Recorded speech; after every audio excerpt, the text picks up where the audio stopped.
Hello, and welcome back to this episode of Storytime. I am so glad you could join me. We'll workshop it. You'd think this many episodes in, I'd have a better greeting. But I'm so glad you guys are here. Hello to everyone in the chat, which ironically includes myself. If you enjoy the videos, please remember to like, share, subscribe, the whole thing. There are links to support in the chat. Thank you to my patrons who at the time of recording are Avalon Link and Lizzie. You guys are amazing. If you want to join them, there are links to my Patreon and other ways to support in the description.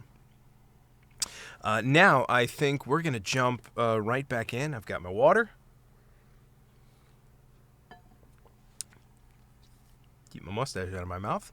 And I think with that, we will jump right back in to Mossflower. Wow! Oh boy, I'm surprised that hasn't happened sooner. Into The Legend of Luke by Brian Jacques, Chapter 5. The Otter Den, or Holt, consisted of a spacious cavern dug into the bank, directly under where a massive ancient beech tree grew. Thick, gnarled beech roots crisscrossing in all directions formed a ceiling, wall beams, and, in places, long, stout seats. It was lit by a great fire, in a stone-built hearth and mantel, with ovens on both sides and cauldrons suspended over the flames by iron trivets. Otters were everywhere, though mainly babes and old beasts, since the mature males and females were out chasing flitch-eyes. One wrinkled old male twitched his nose at Garaway, putting aside a wooden spoon he was carving. "Why didn't you tell me there were flitch-eyes abroad? I'd have gotten me javelins and gone out with a crew. Young Snipfur, you never tell me nothing." The Otter Queen inspected his work approvingly. "That's a fine spoon, Daddo. You put pain to more vermin than any beast in your young seasons. Better if you take things easy and whittle nice spoons. We need more spoons." The oldster sighed and resumed his carving. "You're telling me, daughter, 'tis those kits. They think spoons is boats. Go out a-sailing 'em and lose 'em, they do." The little otters, known as kits, were anxiously watching an old otter wife put out spoons on the table for supper. She waggled a paw at them. "I'll be counting these spoons after, and woe betide you kits if there's a single one gone astray." Gonf sniffed at the cauldrons appreciatively. Bubbling bobs, if I'm not mistaken." Trimp allowed the delicious aroma to wreathe her face. "Smells marvelous, Gunf. What's a bubbling bobs?" The mouse thief managed to hook a sip on his knife edge before dodging a swipe from the big fat cook. "Well, first, you put on a soup of chopped leeks, parsley, and shredded white turnips, and a load of secret otter herbs. Then you go make a paste from cornflour, rolled oats, and carrot juice, roll it into dumplings, and press some good fat water shrimp into the middle of each one. Fry 'em crispy in corn oil, and chuck 'em in the soup. At first they sink, but when the soup starts a-bubbling, the dumplings bob back up to the top.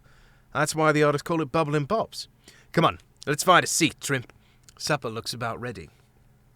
Before the meal started, Daddo laid aside his carving and plucked a few chords with his tail on a flat, round instrument, which made a banjo-like sound. He called to Garaway, "Come on, daughter, give us your song afore the rest get back." Queen Garaway fluttered her eyelashes demurely, and then launched into a ballad with a voice that shook the very rafters.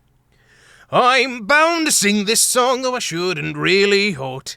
I'm the queen of all these otters, yet they call the queen of naught. Yes, the queen of naught. My goodness, who'd have thought one day I'd be a majesty or something of that sort? But all the otters that I see must bow and wave their tails to me, whilst I nod back graciously. I'm the queen of naught, good queen of naught. My northern otter tribe live along the river banks, beat their foes with tails like planks. I rule them wisely and give thanks. I'm the queen of naught. There's naught I'd rather be. I say to myself constantly, your majesty is really me. I don't look like royalty. I'm queen of naught. N-O-R-T, may I rule long and graciously. Queen Garaway Bullow bowed modestly as the listeners applauded, clipping the ear of a kit who was stuffing a spoon into his apron pocket and rapping the paw of another who was making rude gestures at her elders. Suddenly the pre-supper calm was disrupted, as bounding and hooting the fighting otters returned, hungry as hunters and flush with victory. Trimp found herself sandwiched between two husky females who jostled and joked. "Ahoy there, mate! Budge over a bit, will ye? And go budge yourself, Barrel Beam!" Eventually, after much shoving and hustling, every beast was seated, and a big, rough-like one-eared male bellowed, "Up are you! Wheeling the vittles hard and fast there!" Queen Garaway threw him a frosty glance. "Not afore you've made your report, Captain Barul." Barul flicked his powerful tail and winked at her. "Oh, that? Well, there ain't no more babe-eating wicked flitch eyes plundering the land no more. We slew 'em all." Dado eyed him doubtfully. "How do you know they're all slain?" One of the big females called out. "'Cause we asked 'em real nice, and any who said they wasn't got fixed up good and quick." This brought roars of laughter from the fighters. Trimp shook her head sadly, remarking to the female next to her, "How can you joke about killing other creatures?" The otter's face became severe as she replied, "If you'd seen what Flitchoy had done to old uns and kits when they raided here in bygone seasons, you'd understand, missy. Besides, the crew's only jesting 'cause they all came back alive and unhurt. This time, we were lucky. Those scum didn't have time to sneak up on us with their smouldering herbs and knock us out, so they had to fight paw to paw, see?" The Lublin Bob soup was delicious, as was the riverbank salad, arrowroot scones with honey, hot root celery cream dip, and dandelion cordial. Martin sat next to the Queen, explaining where the four were traveling to. Garaway was very helpful. "Northern Shores, eh? You best go by water, Martin." Maybe so, but you've dammed the stream, and we've lost our willow. It's reinforcing your dam, remember?" Garaway brushed aside his objections cheerfully. We only dam the stream to make a little waterfall and good slide for the kits. Another stream cuts in below the falls. We'll lend you a raft. It'll be easy, mate. The river runs straight west to the seashores, and from there, you only have to head north along the coastline. Right, Gunf?" The mouse thief slurped the soup from his bowl. "Right, ma'am, and thank ye kindly for your help and hospitality." Garaway whacked him playfully with her tail. "Listen, Gunf, you don't get off with it that easy. Come on, out with that flute of yours and give us a jig. Tails in the stream? Aye, that's what it's called." Gonf pulled out his flute and returned the whack, grinning. You're a wicked old queen, forcing poor travellers to sing with their supper. Right, here goes. Tails in the stream! At the first merry trills of the flute, every otter in the holt was up and jigging wildly. Martin, Trimp, and Dinny had to climb onto a high-root perch to avoid the flailing tails and whirling limbs. They sat clapping their paws in time to the furious pace. Chugger was down on the floor with a gang of kits, linking tails as they whooped and kicked up footpaws, speeding round in a milling circle. Even the oldsters danced vigorously. Every now and then the floor would reverberate as otters thumping their tails on it in unison as they sung. Tails in the stream, mate, tails in the stream, no time to sit around on the bank and dream. Is it a pike, perch, roach, or bream? No, 'tis an otter with tails in the stream. Whoop-er-you, mates, whoop-er-you. Clouds are white and the sky is blue. Rap with your tail and stamp that paw. Bow to your partner around once more. Bread and nutty and cakes and cream. Suppers in the oven and tails in the stream. Gonf tootled faster and faster, and the dance sped up until the entire place was a blur of whirling fur and thumping tails, finishing finally in a glorious collapse of giggling, bellowing otters. Gonf danced nimbly around them, waving his flute and chuckling. Come on now, you idle lot! Up on your paws! I'm gonna play River Dogs Ramble Round! Panting and bellowing, Queen Garaway extricated herself from the jumble, waving her paws. Mercy, Gonfo, you pickle-nosed rogue! You'll have danced us out of our skins! Gonf helped her to her seat. Right then, old Majesty, sit and rest those ancient paws. Every beast sit down, but leave a space in its centre. Hi there, Martin. Come down here and show 'em the battle blade dance. Come on, matey, don't be shy. Reluctantly, Martin clambered down and unsheathed his sword. Gonf, I'm sure no beast wants to see that old thing. The mouse thief appealed to the otters. Course you do, mates, don't you? Martin sighed. By the furious applause that followed his friend's remark, it was obvious they wanted to see him perform. Trimp sat Chugger on her lap, settled down to watch Redwall's champion, whilst Gonf and Dinny set the stage. A big red apple was placed on an oaken stump stool, and Dinny sat on the floor, an upturned cooking pot in front of him. When he began tapping it with his digging claws, it gave out a sound like raindrops hitting a thin slate roof. You know. The mouse thief sat beside his mole friend. Taking 2 mushrooms, he stood one on Dinny's head and the other on his own. Then he held his paws straight in front of him, a dandelion held firmly in either one. Gonf signaled Martin with a wink. What Trimp witnessed then she could scarcely believe, but it convinced the hogmaid that no beast living could wield a sword like Martin the warrior. Martin began moving, slowly at first, to Dinny's beat, whirling his blade in all directions, underpaw, overpaw, round both shoulders and overhead. The sword moved in a slow, flashing pattern, humming and whirring, with fireglow playing along its blade. Every beast stared in silent fascination at the wonderful display. Martin skip-hopped, his keen blade tip missing both footpaws by a fraction. Then he gave a piercing yell. "Redwall!" Dinny sped up his rhythm, with Martin keeping perfect time, his eyes half closed in concentration. Redwall's great sword became a blur of liquid light, traveling so fast that it left patterns in the air, figures of 8, circles, crescents, even shapes like flowers. Faster and faster the mole's digging claws rapped on the upturned copper pot. Otters held their breath as the perilous blade sang within a whisker of their faces. Trimp nearly bit through her lip at what happened next.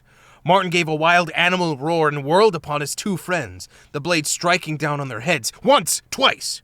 Both mushrooms fell apart, sliced from cap to base. Like a living thing, the sword hummed and flicked around Gonf's paws, lopping off the dandelion heads that they curled lazily up in twin arcs, landing neatly twixt the cut mushrooms on Gonf and Dinny's heads. With a leap and a bound, Martin was at the big red apple, his lethal blade appearing to be 6 swords at once, chopping with lightning at the apple. Never once was the blade edge heard to strike the oaken stump, on which 12 perfect apple slices lay. Sweeping the blade to and fro, the warrior sent the slices spinning into the watcher's laps. Tossing the sword in the air so that it turned on its own length, Martin took half a pace back. With an audible thud, the sword came down point first and stood quivering in the floor. Martin clasped both paws on the pommel stone hilt and bowed. The Nort otters went wild. They cheered and danced around Martin with his 2 friends, lifting them shoulder high and carrying them around the cave. Chugger was already up with his pals, the kits, stuffing apple slices into their mouths, as they cast about for dandelions, mushrooms, and sword-like sticks to repeat the warrior's feat. Queen Garaway below gripped Martin's paw tight, pumping it hard up and down fiercely. "Never seen aught like that on land or water, matey. Thought you was going to make 2 moles out with Dinny and leave old Gunful Paulus for a while back there. You'll have to show me how to do it, Martin. Great thunder, matey. What I wouldn't give for a sword like that of yours." When the warrior could get a word in edgeways, he shook his head ruefully at the crowd of admiring otters. "Please, it was only a fancy exercise in sword control. I thought up to relieve the boredom of training. Normally I wouldn't let any beast see me do it, but I made the mistake of performing it once at a Redwall feast, and Gonf's been trying to talk me into doing it again ever since." Gonf patted his friend's back, obviously proud of his skill. "Fiddle-dee, matey. Shows you're a real warrior. If I could do that, I'd be at it 10 times a day for sure." Late that night, Martin sat alone on the dam.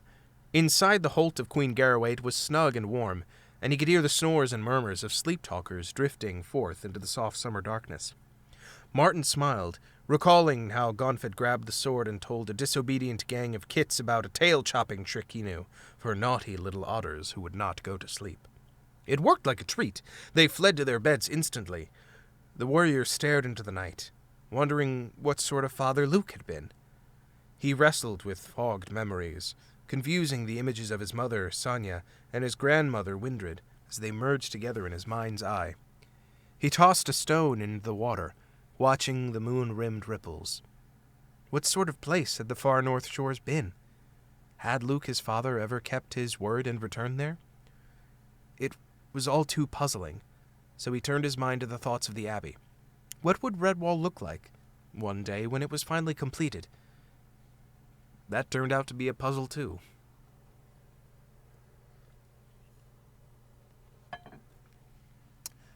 Next morning, Queen Garaway took the travelers beyond her dam.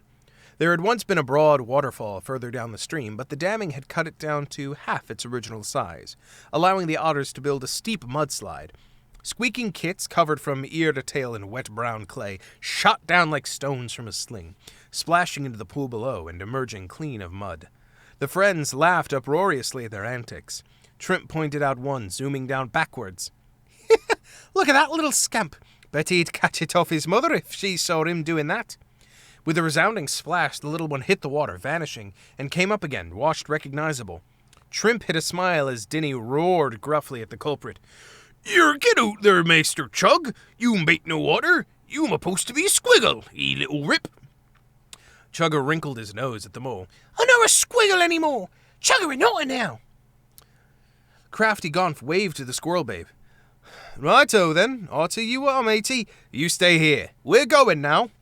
Chugger scrambled up the bank and clung to Trimp. "No otter no more. Chugger go with you to the northern shores. Hurry up, Martin. We go now." Below the waterfalls, the pool narrowed again into the stream. Queen Garaway lifted the fringe of bushes growing on its bank, showing them their transport. "Here 'tis, mates. A stout little craft. Come on, Gunfo.